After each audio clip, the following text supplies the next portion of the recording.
I'm flying out to Poland to find out two things in particular.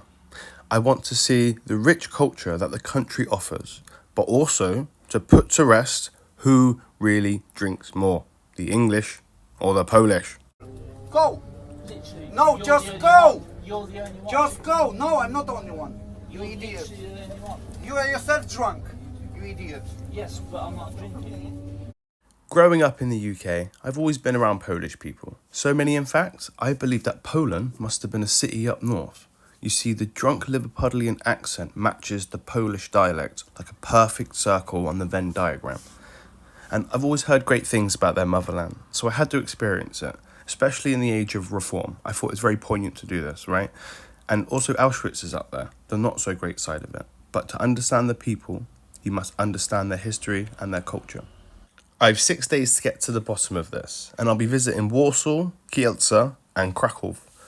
Food will be one of the biggest metrics I'll be using, along with vibe, how my English accent is received, the Polish language, the weather, culture, architecture, and graffiti. I wanted to start here so I could get ahead of my bad pronunciation, which is about to come. Poland is a very nationalistic country, which means a love for their language, so I thought that I'd really struggle, but I found that nearly everyone was being really accommodating to me trying to speak Polish and then inevitably swapping into English. These were the kind of signs I was looking at.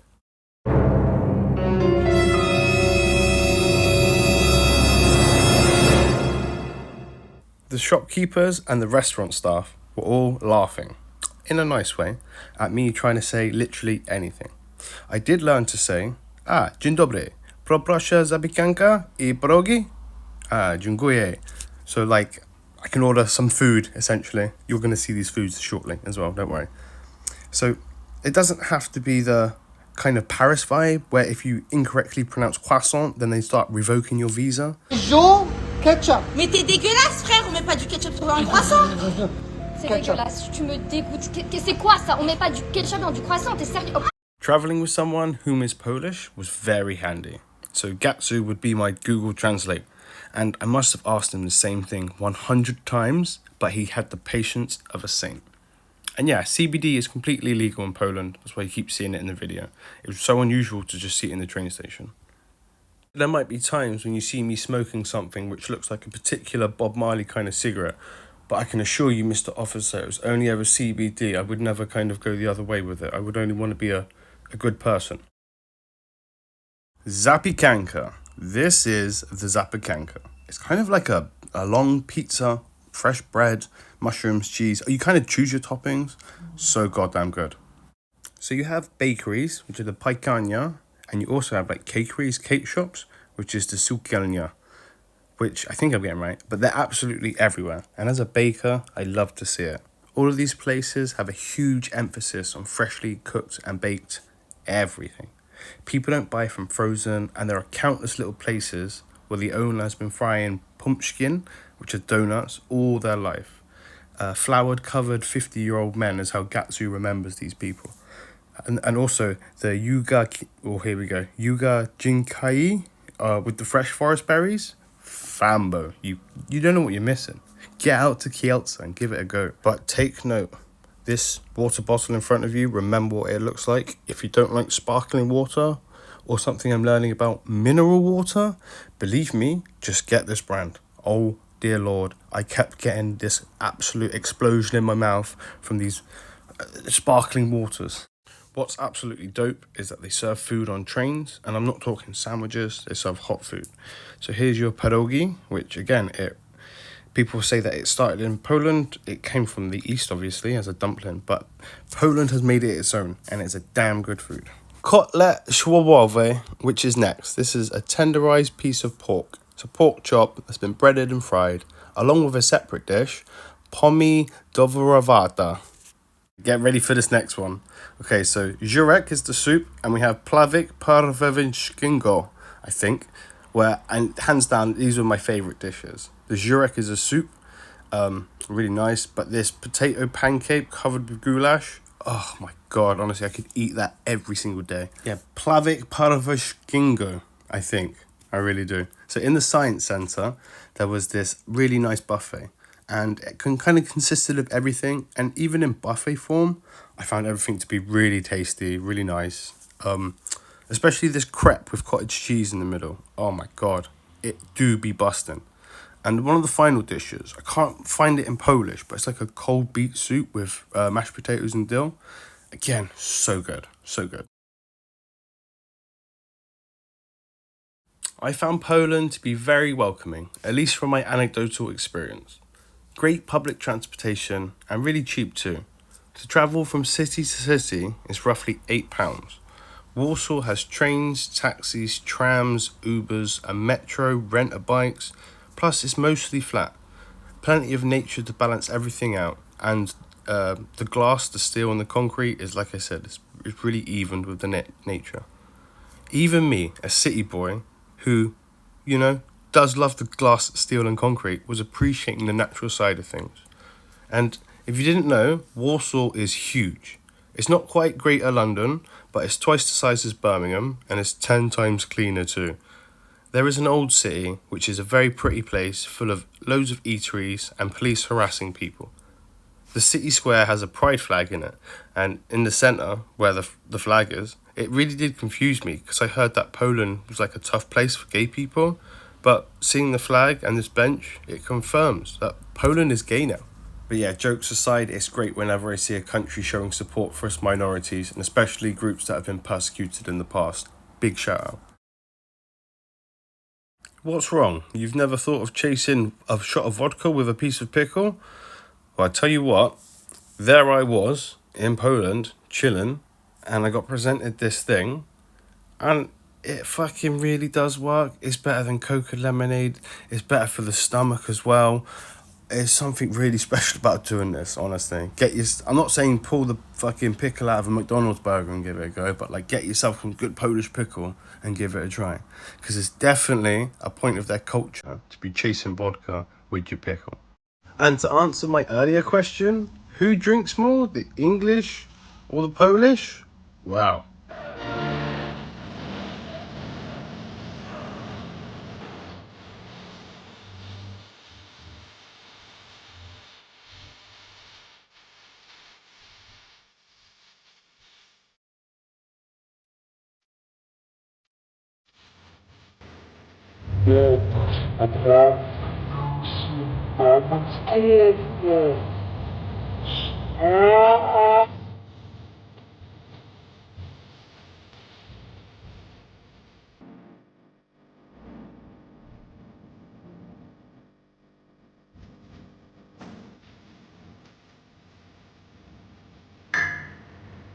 Folk off to EU, Derby County 2.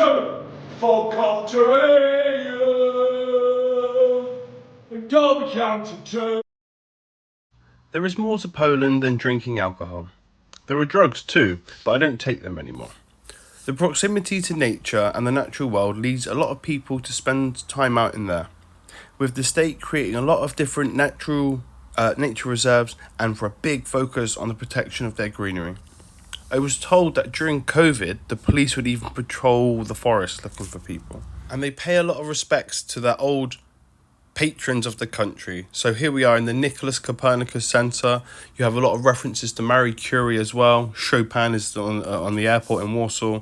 So there's a lot of time given to the old Polish heroes. Really do need to revisit to soak it all up. 6 days wasn't long enough. I knew it was going to be the summertime when I arrived, but I really didn't comprehend how hot it was going to be. I spent time in Thailand and Barbados, so I thought, oh, Poland, a land of snow most of the year, I'm sure. It's near Russia or something, right? Hell no. Fucking hell. It got to like 33 degrees. I'm like cycling around for 15 miles in Warsaw in the blazing heat. I'm surprised the ice cream I'm holding didn't just melt upon contact, honestly. But then, in Kielce, it fucking came down. I ain't seen rain like this in a very long time. It was quite immense. There was one point when we was driving around in nature, again, in Kielce, lots of nature. It felt like Jurassic Park, that opening scene, you know? It didn't feel like he was going to make it back and there was going to be a fucking huge Tyrannosaurus Rex just come and bite us in the head or something like that. But at the same time, it was really beautiful. And seeing a bit of the rain did make me feel slightly homesick. And here's the after effects. So there was so much rain. There was like literally no puddles before this. And then there was this. And then the next day it cleared up. So the infrastructure, again, is built around keeping the cities kind of running all the time, and that nature isn't going to fuck you up. I think about here in the UK, when it snows, stuff closes. When it's really hot, stuff closes. We just have a terrible infrastructure regarding the weather. Yeah, out of the 6 days, I got 5 days of blazing sun and 1 day of rain, so I'm pretty happy. Honestly, next time I'm bringing flip-flops, it has to be done.